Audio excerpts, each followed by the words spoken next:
He had an extreme headache when the doctor revealed something shocking.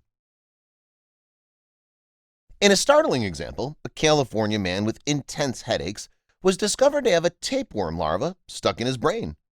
Doctors claimed the pupil parasite burrowed in the brain of Luis Ortiz, 26, a student in Sacramento, came dangerously close to killing him.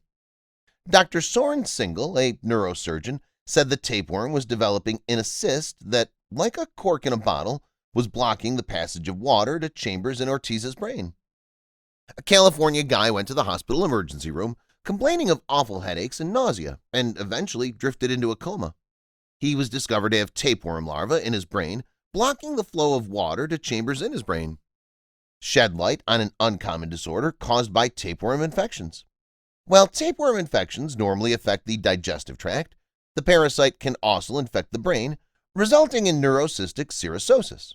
If you haven't already done so, please subscribe to our channel and turn on the notification bell to be inspired by these real-life stories on a daily basis. Now, let's return to the story. Luis Ortiz, 26, was diagnosed with a rare infection in August after a headache left him nauseated and confused.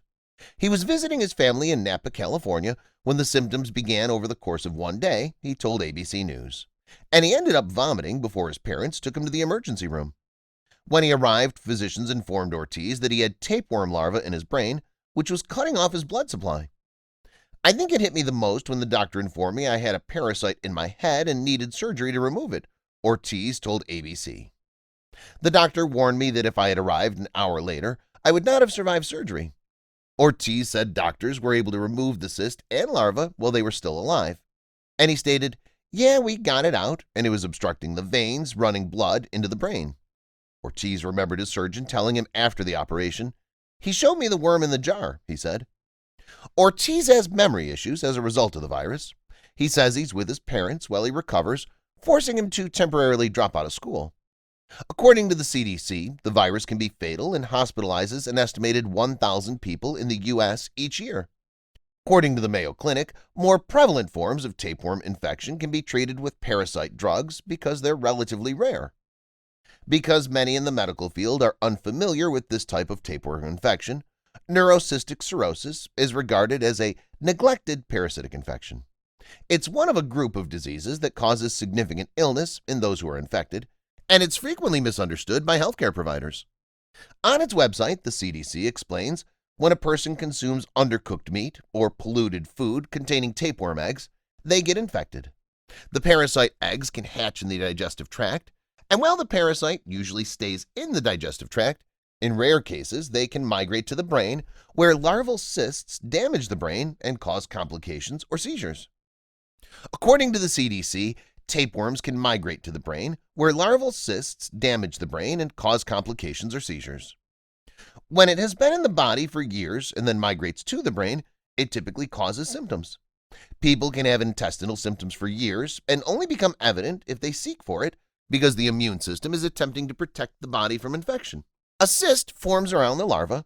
The infection is most commonly recorded in New York, California, and Oregon in the United States. According to the CDC, those who are infected frequently come from locations where the disease is more prevalent. Those who want to avoid the creepy, crawly parasites should cook meat according to the CDC's 4 full cuts of meat, excluding poultry, guidelines. The CDC recommends cooking ground meat to at least 145 degrees Fahrenheit, except for poultry, which should be cooked to at least 160 degrees Fahrenheit. Ortiz most likely got the parasite via a dietary source, and he didn't test positive for tapeworms. He luckily survived the incident, but not without some negative consequences, including memory problems. Keeping a good quality of personal hygiene is crucial in fighting against any risk of communicable diseases and preventing illness. Therefore, maintaining a good standard of personal hygiene is the key to wonderful health. The human body is a living entity that's surrounded by a sea of bacteria, viruses, dust, smoke, and other industrial pollutants that can adhere to our bodies and create illness. In the United States, rules have been created that require meat inspection to put on the market for human consumption. Appropriate cooking of meat eliminates the tapeworm larva and prevents infection by tapeworm. Good hygiene and hand washing after using the toilet will prevent self-infection if a person already infected with tapeworms, as well as contamination of foodstuffs by human feces. by freezing meat to -5 degrees Celsius for 4 days, -15 degrees Celsius for 3 days, or -24 degrees Celsius for 1 day. If you enjoyed this video, please give it a thumbs up and consider sharing it with someone else who might enjoy it as well. Thank you for watching, and I hope to see you in the next video.